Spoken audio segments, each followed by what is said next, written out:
The massive space station called Nexus Prime floated in the darkness between star systems. It was neutral territory, a place where different alien species could meet without fear of attack. The station looked like a giant wheel spinning slowly in space, its lights twinkling like stars against the black void. Inside the main meeting chamber, 12 different alien species sat around a curved table. These were the members of the Galactic Council, the most powerful organization in known space. They had ruled the galaxy for over 3,000 years. Each species looked very different from the others. Some had multiple arms, others had scales or feathers, and a few glowed with their own inner light. At the head of the table sat Ambassador Zethkar of the Hegemony. He was tall and thin, with blue-gray skin that seemed to shimmer under the chamber's lights. His species, the Veltar, had been the strongest members of the council for the past 1,000 years. When he spoke, others listened. Today, they were discussing a new problem. A young species called humans had been spreading through space faster than anyone expected. In just 200 years, they had built colonies on dozens of worlds. Now they were moving into star systems that the council considered theirs. "The situation is clear," Zethkar said, his voice deep and commanding. "These humans must be stopped before they become a real threat. They are like children playing with fire in a weapons factory." Councillor Vexthal of the Krillian Empire nodded her massive head. She looked like a cross between a dragon and a spider, with 8 legs and scales that changed color when she was angry. "My scouts report that human ships are exploring the Tau sector. That area has been reserved for council expansion for 500 years. They don't even know we exist yet," laughed Councillor Mordek, whose species looked like living crystals. "Their technology is primitive. Their weapons are basic. They still use chemical rockets for some of their ships." The other council members made sounds of agreement and amusement. To them, humanity was just another young species that needed to be taught its place in the galaxy. They had done this many times before. A show of force, some threats, maybe a small demonstration of their power, and the new species would fall in line. "What do we know about their government?" asked Councillor Ythara, whose species had tentacles instead of arms and communicated partly through changing the colors of their skin. Zethkar activated a holographic display above the table. Images of Earth and human colonies appeared, rotating slowly in the blue light. "They have something called the United Earth Government. It seems to speak for all humans, though their political system is strange. They vote on things instead of following the strongest leader." "How primitive," Vexthal hissed. "No wonder they are weak." "They have requested a meeting," Zethkar continued. "They want to discuss what they call peaceful contact and mutual cooperation. They seem to think they can negotiate with us as equals." The chamber filled with the alien equivalent of laughter. Some council members made clicking sounds, others hummed in high frequencies, and a few simply glowed brighter. "Let them come," said Mordek. "We will explain reality to them. They will accept our terms or face the consequences." "What terms should we offer?" asked another councillor. Zethkar had been thinking about this for weeks. "We will be generous. They may keep their homeworld and 3 colony systems. They will stop all expansion immediately. They will accept council oversight of their government and military. In return, we will give them basic technology upgrades and protection from other threats." "Very generous indeed," agreed Vexthul. "Most species we contact are only allowed to keep their homeworld." "And if they refuse?" asked Ythara, though her tone suggested she thought this was unlikely. "Then we demonstrate why the council has ruled the galaxy for 3 millennia," Zethkar replied coldly. "The Grand Fleet can reach Earth in 30 standard days. I doubt we would need more than a few ships to convince them." The council voted unanimously to proceed with the plan.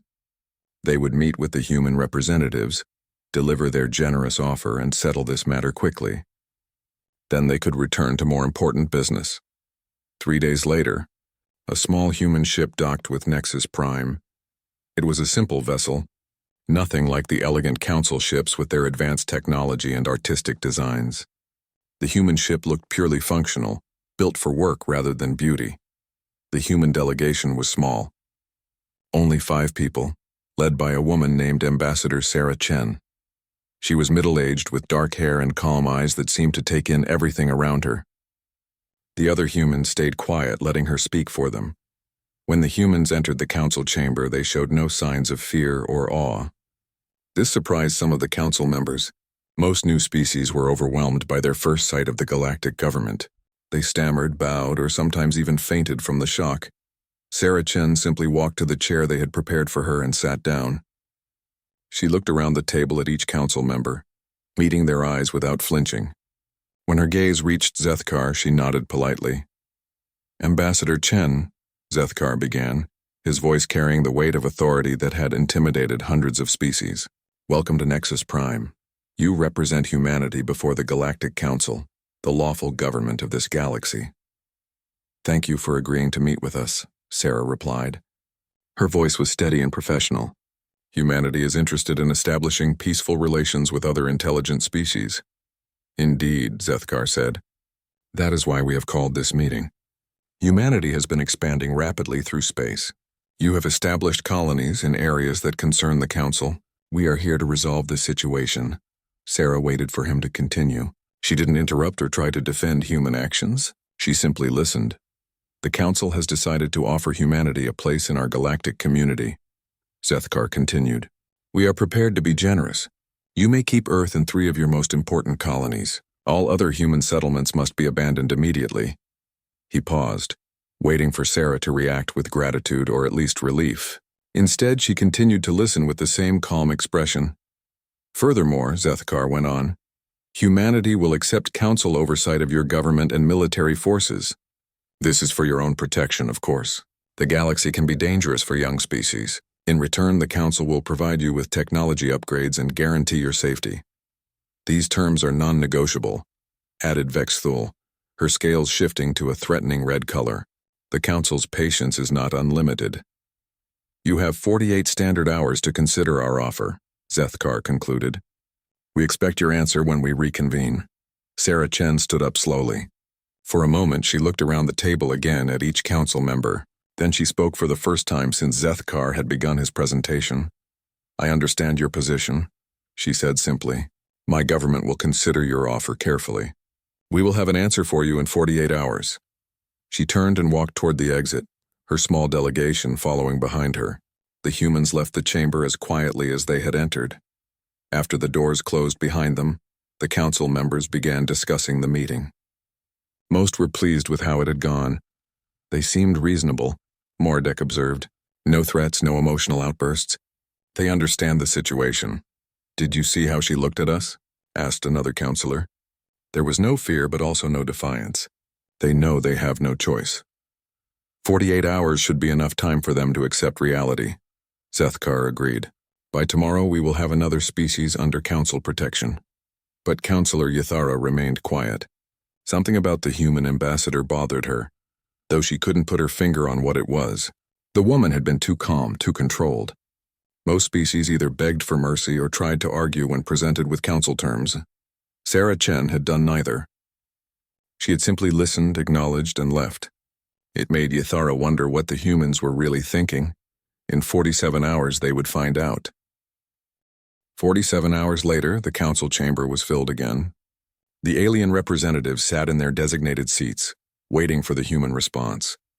Most of them expected this to be a simple formality. The humans would accept the council's generous terms, and this minor issue would be resolved. Zethkar checked the time display floating above the table.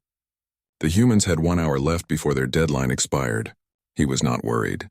In his long experience, species usually returned early to accept council terms. The longer they waited, the more nervous they became. The chamber doors opened with a soft hiss.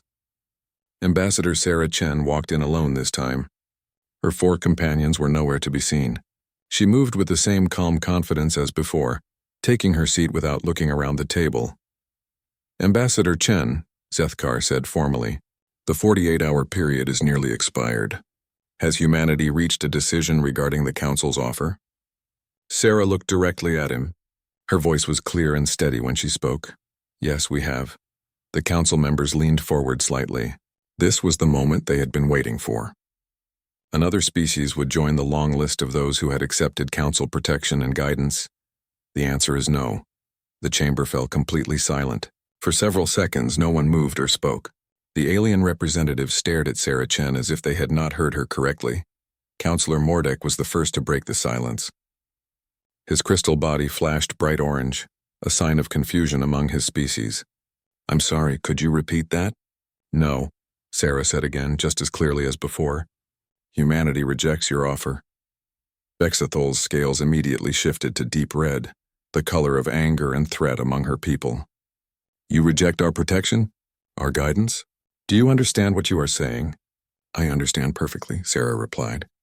"You offered to let us keep our homeworld and 3 colonies in exchange for abandoning all our other settlements and accepting your control over our government and military. We decline." Zethkar felt something he had not experienced in centuries of council service. True surprise. In all his years, no species had ever simply rejected council terms outright. They might try to negotiate for better conditions or ask for more time or beg for mercy, but never had anyone simply said no. "Perhaps you misunderstood our offer," he said carefully. "This is not a negotiation. The council does not bargain with primitive species. We are offering you a chance to avoid conflict." "I understood your offer completely," Sarah said, "and our answer remains no." Yathara's tentacles writhed in agitation. "What exactly is humanity proposing instead?" Sarah Chen stood up from her chair. When she spoke, her voice carried the authority that surprised the council members. "Humanity proposes nothing. We are not here to negotiate or make counteroffers. We are here to deliver a message from the United Earth Government to the Galactic Council." She reached into her jacket and pulled out a small data pad. With smooth, practiced movements, she placed it on the table where everyone could see it. "The United Earth Government recognizes no authority over human affairs except our own democratically elected leadership. We will continue our expansion into space as we see fit. We will establish colonies wherever we choose. Any attempt to interfere with human sovereignty will be considered an act of war." The council chamber erupted in chaos. Several members began speaking at once in their native languages. Others made threatening gestures or changed colors dramatically. The translation system struggled to keep up with the overlapping conversations. "Silence." Zethkar's voice boomed through the chamber, enhanced by his species' natural ability to project sound. The other council members gradually quieted down. "Ambassador Chen," he said, his voice now cold as the space between stars, "you seem to be under the impression that humanity has a choice in this matter. Allow me to correct this misunderstanding." He activated the holographic display system. Images appeared above the table showing massive alien warships, weapons that could destroy planets, and fleets that stretched across entire star systems. "The Council commands the most powerful military force in galactic history. We have technologies your species cannot even imagine. We have ended conflicts before they began simply by showing our strength. Are you truly prepared to face the consequences of your defiance?" Sarah looked at the display with the same calm expression she had maintained throughout both meetings. When the images finished cycling through, she looked back at Zethkar. "Are you threatening us?" "I am explaining reality," Zethkar replied. "Humanity is a young species with limited technology and few ships. The Council fleet could reach Earth in 30 days. Your choice is simple. Accept our protection willingly or have it imposed upon you." "I see." Sarah picked up her datapad and pressed several buttons. "In that case, I have something else to share with the Council." The holographic display activated again, but this time it was showing information from Sarah's device.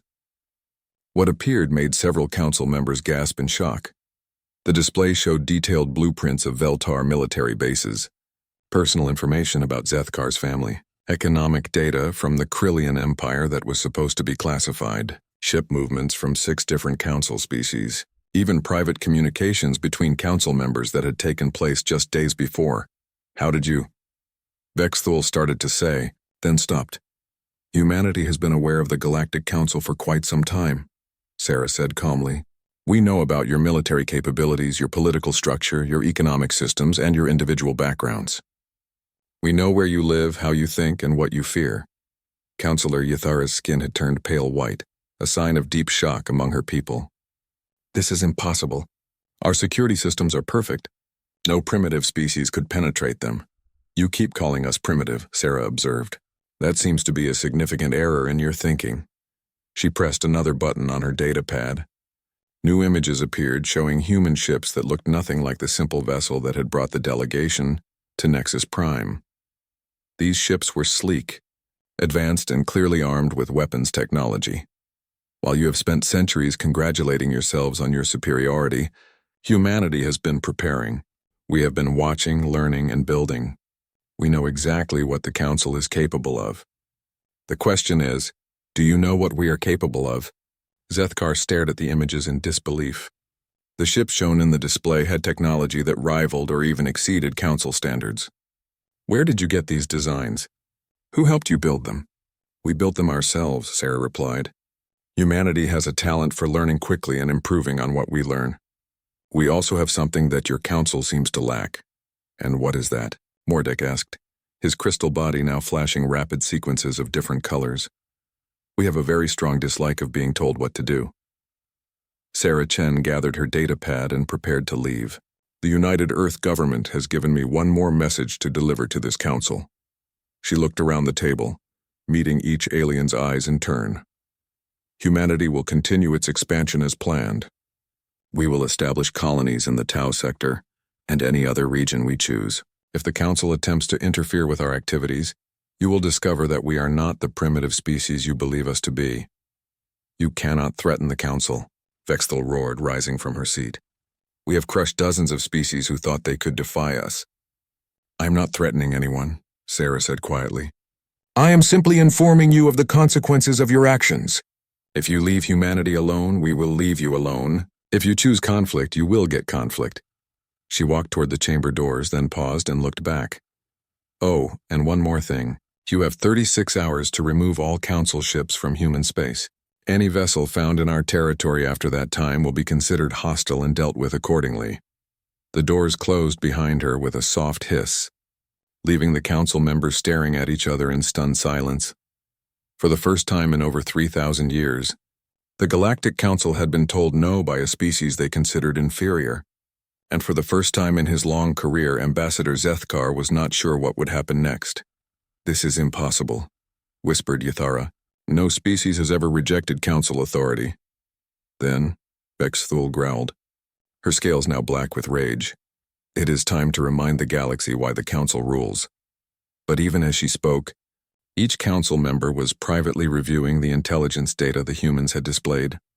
How had a primitive species gathered such detailed information about them? And if they were wrong about human intelligence capabilities, what else might they be wrong about? The humans had done something no other species had ever managed. They had made the Galactic Council uncertain, and uncertainty, as any conqueror knows, is the first step toward defeat. The Council war room was a massive chamber deep inside Nexus Prime, filled with holographic displays showing the positions of every major fleet in the galaxy. Representatives from all 12 Council species stood around a central planning table, their faces grim with determination and wounded pride. 3 days had passed since the humans delivered their shocking rejection. 3 days since a primitive species had dared to threaten the Galactic Council. The insult could not be allowed to stand. Supreme Admiral Thexivor of the combined Council fleet stood at the head of the table. He was a Veltar like Zethkar, but larger and covered in the ritual scars that marked him as a career military officer. His voice was deep and commanding as he addressed the assembled leaders. The Grand Fleet is ready, he announced. 1,200 warships from 8 different species. Enough firepower to crack a planet's crust or turn a star system into debris. The holographic display showed the massive fleet assembled near the Council's primary military base. Ship after ship stretched across space, their hulls gleaming with weapons and shields that represented thousands of years of technological advancement. How long to reach Earth? Asked Zethkar. 28 standard days at maximum speed, Thexvor replied. Though we likely won't need to go that far. Intelligence reports suggest the humans are already withdrawing from their outer colonies. Counselor Vexthal leaned forward, her scales still carrying traces of the angry red they had shown during the meeting with Ambassador Chen. What exactly are they doing? Military Intelligence Director Cole Vesh activated a series of displays showing human space. Our long-range sensors detect significant ship movements. Human vessels are leaving colonies in the outer systems and moving toward Earth. It appears they are consolidating their forces for a final defensive stand. As expected, Admiral Thexvor said with satisfaction. When faced with overwhelming force, even the most defiant species eventually recognizes reality. They are preparing to surrender. Are we certain about their fleet strength? Asked Mordek, his crystal body pulsing with cautious yellow light. Completely certain, Kolvesh replied confidently. Our intelligence network has been tracking human military development for decades. They have approximately 300 ships of various sizes. Most are converted civilian vessels with basic weapons. Their largest warships are primitive compared to our technology. The display showed human ships that looked crude and functional compared to the elegant council vessels. The weapons were simple energy cannons and kinetic projectiles. Their shields appeared to be basic deflector systems that any council ship could penetrate easily. 300 ships against 1,200, mused Yathara. And ours are far superior in every way. It's not even a fair fight, agreed another council member. Perhaps we should send a smaller force.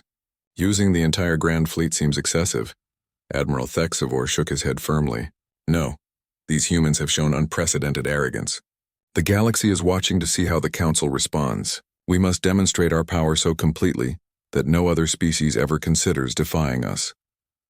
The Admiral is correct, Zethkar said. This is about more than just humanity.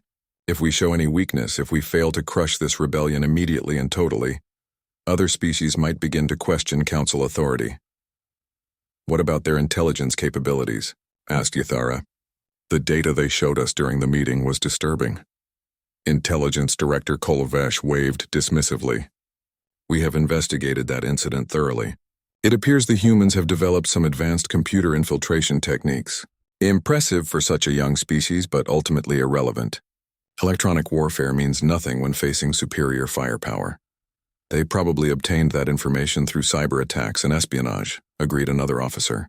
Clever, but desperation makes species resourceful. Once we destroy their fleet, their intelligence network will collapse. The displays changed to show the proposed battle plan. The Grand Fleet would jump directly to the Kepler system, where human intelligence suggested their main defensive forces were gathering. It was a strategic location with several heavily fortified planets and asteroid bases. We will arrive simultaneously at multiple points around the system, Admiral Thexavor explained. The humans will be surrounded with no possibility of escape. We expect them to surrender immediately when they see the size of our force. And if they don't surrender, asked Vexthul. Then we demonstrate why the Council has ruled the galaxy for 3 millennia, the Admiral replied coldly. A few destroyed ships should convince them to see reason. Councillor Mordek's crystal body flashed with concern. What about civilian casualties? Some of those colonies have millions of human inhabitants. The civilians will be evacuated or protected, Zethkar assured him. We are not monsters. Once the humans accept Council authority, their people will be safe under our protection. The plan is sound, Admiral Thexavor continued. Our intelligence indicates the humans have positioned their entire fleet in the Kepler system. They seem to think they can make some kind of heroic last stand there. It will make our job easier to have all their forces in one place. The room filled with confident murmurs from the Council representatives. This was familiar territory for them. Over the centuries, they had faced dozens of rebellious species who had tried to resist Council authority. The pattern was always the same.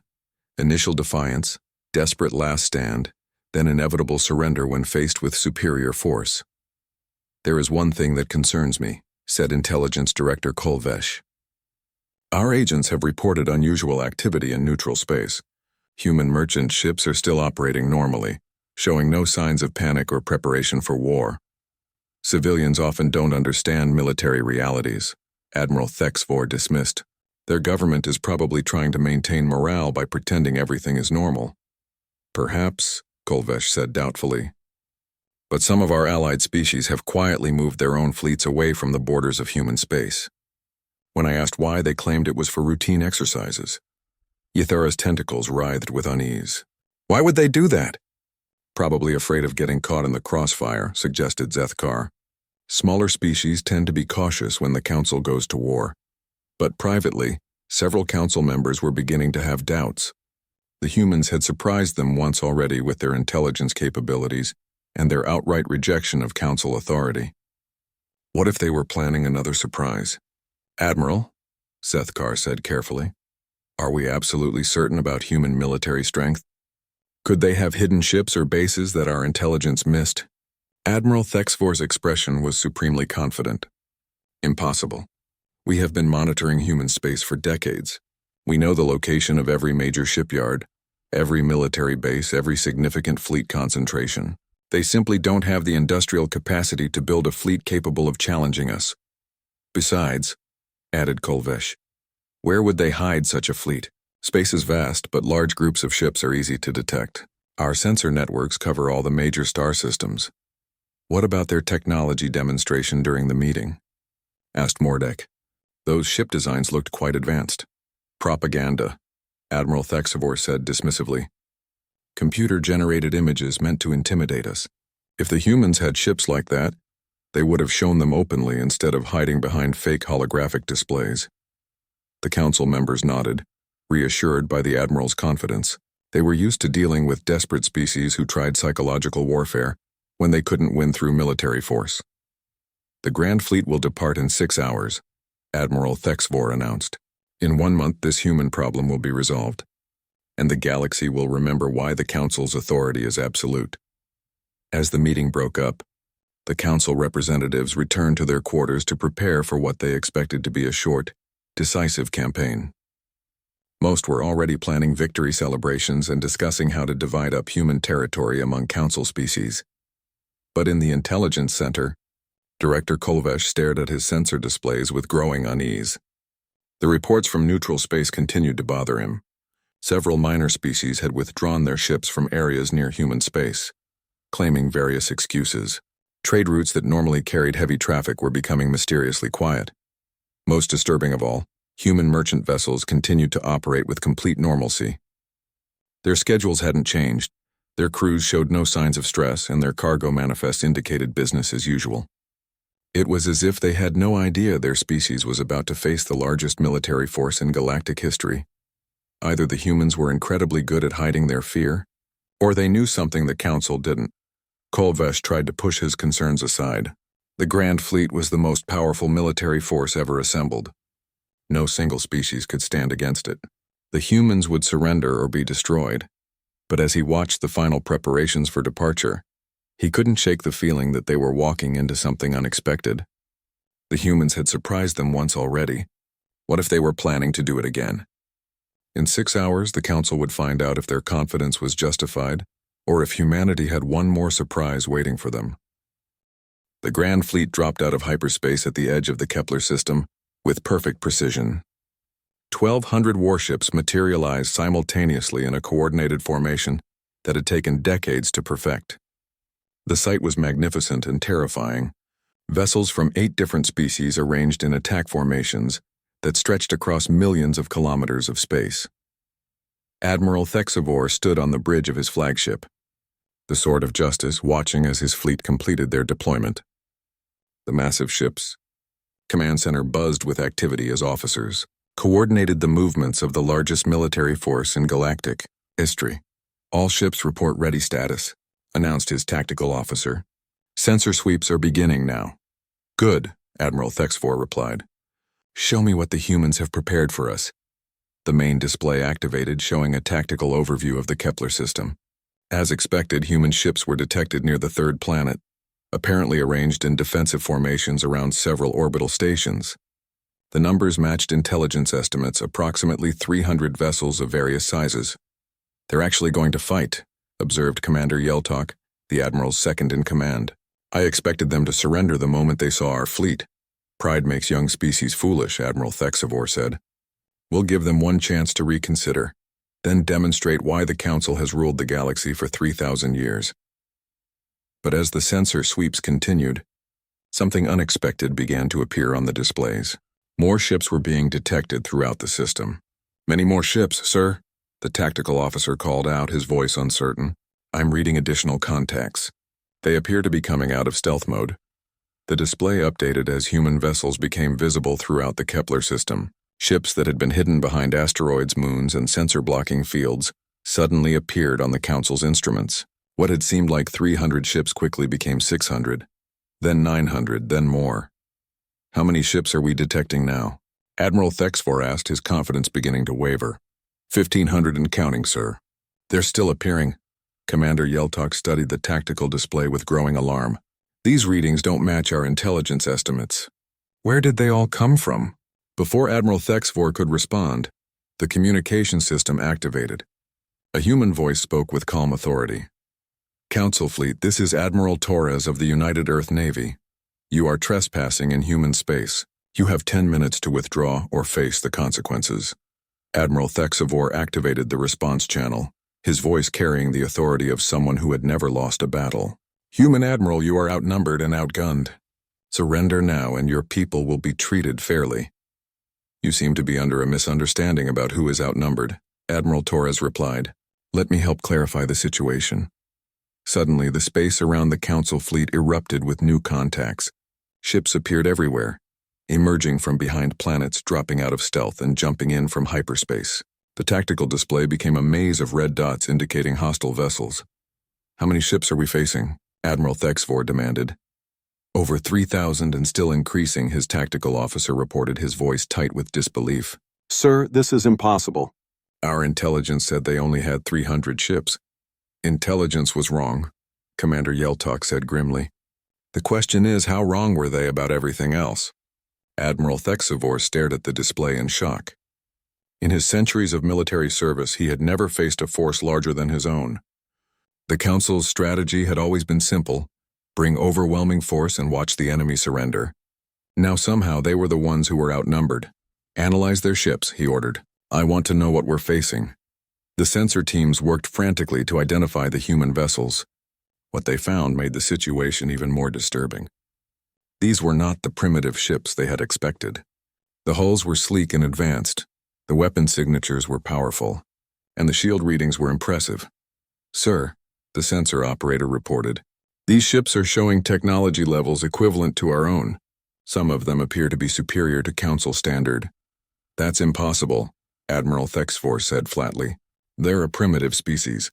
They've only been in space for 200 years. The sensor readings don't lie, sir. Whatever these humans have been doing, they've been building a fleet that rivals our own in size and exceeds it in some technological areas." Admiral Torres's voice came through the communication system again. "Your 10 minutes are up, Admiral. What is your decision?" Admiral Thexavor found himself in a position he had never experienced before, facing an enemy that might actually be able to defeat him. His training told him to attack immediately before the humans could coordinate their superior numbers. His instincts told him something was very wrong with this entire situation. "Admiral Torres," he said finally, "you have impressive ships, but numbers alone don't win battles. The Council fleet represents thousands of years of military experience and proven tactics." "You're right," Admiral Torres agreed. "Numbers don't win battles. Preparation does. And we've been preparing for this fight for a very long time. What happened next would be analyzed by military historians for centuries. The human fleet didn't attack with the crude frontal assault that Council tacticians expected from a primitive species. Instead, they demonstrated coordination and strategy that exceeded anything in Council experience. Human ships moved with perfect precision, as if controlled by a single mind. Their formations were flawless, their timing was exact, and their tactics were revolutionary. They seemed to anticipate every Council maneuver before it happened. "They're jamming our communications," reported the communications officer. "I can't raise half the fleet." "Impossible," Admiral Thexavor said. "Our communication systems are quantum encrypted." "The encryption is being broken in real time, sir. However they're doing it, they have access to our tactical communications." The battle began with a devastating human strike against the Council's command ships. Somehow the humans knew exactly which vessels contained the fleet's senior officers and targeting systems. Precision weapons that seemed to ignore Council shields struck with surgical accuracy. "They're targeting our command structure specifically," Commander Yeltok observed. "They know our fleet organization better than we do." Admiral Thexavor watched in horror as his perfectly coordinated fleet began to fall apart. Ships that had worked together for decades suddenly couldn't communicate. Formations that had never failed before were being torn apart by tactics they had never encountered. "How are they doing this?" he demanded. "Unknown, sir. Their technology appears to be specifically designed to counter our capabilities." The truth was becoming clear. This wasn't a desperate last stand by a primitive species. This was a carefully planned trap by an enemy that had studied the Council for decades and prepared specifically to defeat them. "Sir," the tactical officer called out urgently, "I'm detecting massive hyperspace signatures throughout the system. More ships are arriving." The display updated to show even more human vessels appearing throughout the Kepler system. But these weren't reinforcements joining the battle. According to the sensor readings, they were already in position at other Council worlds. "What am I looking at?" Admiral Thexvor asked, though he was beginning to understand. "Human fleets are at Veltar Prime, Krillian Central, and 6 other Council homeworlds," the tactical officer reported. "They're broadcasting surrender demands." Admiral Torres' voice filled the bridge again. "Admiral Thexvor, while you've been bringing your fleet here, we've positioned forces at every major Council world. Your home planets are currently surrounded by human warships." The Admiral felt something he had never experienced in his long military career: complete defeat. Not just tactical defeat in a single battle, but strategic defeat of everything the Council represented. "How?" he whispered. "You spent centuries believing you were superior to everyone else," Admiral Torres explained. "You assumed that because we were younger, we were weaker. You never considered that we might have been watching you, learning from you, and preparing to defeat you. We studied every Council battle for the past 500 years. We analyzed your tactics, your technology, your psychology. We built our entire military specifically to fight you." Admiral Thexvor looked around his bridge at officers who had never known defeat. The proud warriors of the Council fleet were staring at their instruments in shock and disbelief. "What do you want?" he asked finally. "Your unconditional surrender," Admiral Torres replied. "All Council fleets will stand down immediately. All Council ships will return to their home worlds and remain there. And the Council will formally recognize that humanity is not subject to galactic authority. And if we refuse, then we demonstrate what happens when someone threatens Earth." Admiral Thexvor looked at the tactical display one more time. His mighty fleet was outnumbered, outgunned, and outmaneuvered. Worse, the Council homeworlds were defenseless against human attack. For the first time in galactic history, the Council fleet surrendered without firing a shot. The Council chamber on Nexus Prime had never been so quiet. The same alien representatives who had confidently planned humanity's submission just weeks ago now sat in stunned silence. Their mighty Grand Fleet was scattered and defeated. Their homeworlds were surrounded by human warships, and they were about to face the most humiliating moment in Council history. Ambassador Zethkar sat at his usual place at the head of the table, but his confident posture was gone. His blue-gray skin had taken on a pale, sickly color, and his hands trembled slightly as he reviewed the surrender documents that had been transmitted from Admiral Thexvor. "Total defeat," he whispered to himself. 3,000 years of galactic dominance ended in a single day. The chamber doors opened and Ambassador Sarah Chen walked in. But she was not alone this time. She was followed by Admiral Torres, a tall human with graying hair and calm eyes that seemed to take in every detail of the room. Behind them came a small group of human military officers and diplomats. Sarah took her usual seat, but Admiral Torres remained standing. He was wearing a dark blue uniform with insignia that none of the Council members recognized, but they could sense the authority he carried. "Members of the Galactic Council," Sarah began, her voice as calm as it had been during their first meeting. "I believe you requested this meeting to discuss terms of surrender." The word surrender hit the Council members like a physical blow. Never in their recorded history had the Council surrendered to anyone. They had always been the ones dictating terms to defeated enemies. Councillor Vexthal's scales had turned gray, the color of defeat among her species. "How did you do it?" she asked quietly. "How did a primitive species defeat the combined might of the Council?" Admiral Torres spoke for the first time, his voice carrying the confidence of someone who had just won the greatest military victory in galactic history. "You made the same mistake that every bully makes," he said simply.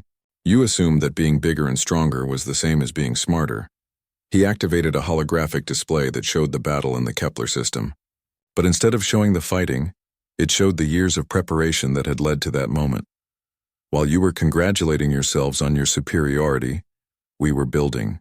While you were intimidating other species, we were learning. While you were assuming we were primitive, we were surpassing you. The display showed human shipyards hidden in asteroid fields, research facilities disguised as mining operations, and weapons testing conducted in empty star systems far from Council observation. "We've been preparing for this war since the day we first detected your existence," Admiral Torres continued. "Every decision we made, every ship we built, every technology we developed was designed with one purpose: defeating the Galactic Council." Councillor Mordek's crystal body had turned completely transparent, a sign of extreme shock among his people.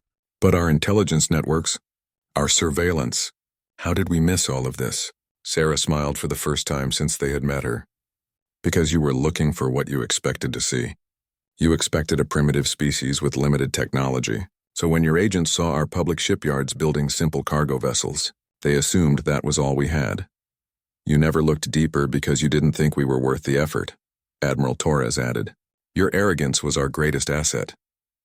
Intelligence Director Kolvesh, who had joined the meeting via holographic projection from his headquarters, leaned forward with desperate curiosity. The ships we saw in battle, some of them had technology beyond our current capabilities. How is that possible? Because we didn't limit ourselves to your technological paths, Admiral Torres explained. You've spent thousands of years perfecting the same basic approaches to space travel, weapons, and shields. We started from scratch and found better ways. The display showed revolutionary human technologies, weapons that could phase through traditional shields, engines that could fold space without using hyperspace lanes, and communication systems that couldn't be jammed or intercepted. We also had advantages you couldn't match, Sarah added. We didn't have to coordinate between 12 different species with different technologies and tactics. Our entire fleet was built and trained as a single unified force. Ythara's tentacles writhed in confusion. But the numbers? We estimated your entire fleet at 300 ships. How did you hide thousands of vessels? We didn't hide them, Admiral Torres said. We built them in places you never thought to look. The display changed to show vast human industrial complexes in the empty space between star systems, shipyards built inside hollowed-out asteroids, and manufacturing facilities disguised as scientific research stations. While you were watching our established colonies, we were building our real infrastructure in locations you considered worthless. Empty space, asteroid fields, the outer edges of star systems, places where your proud fleets never bothered to patrol. Sethkar finally found his voice, though it was barely a whisper. What happens now? Sarah and Admiral Torres exchanged glances. They had discussed this moment many times during their long journey to Nexus Prime. Now, Sarah said, humanity dictates the new rules for galactic civilization.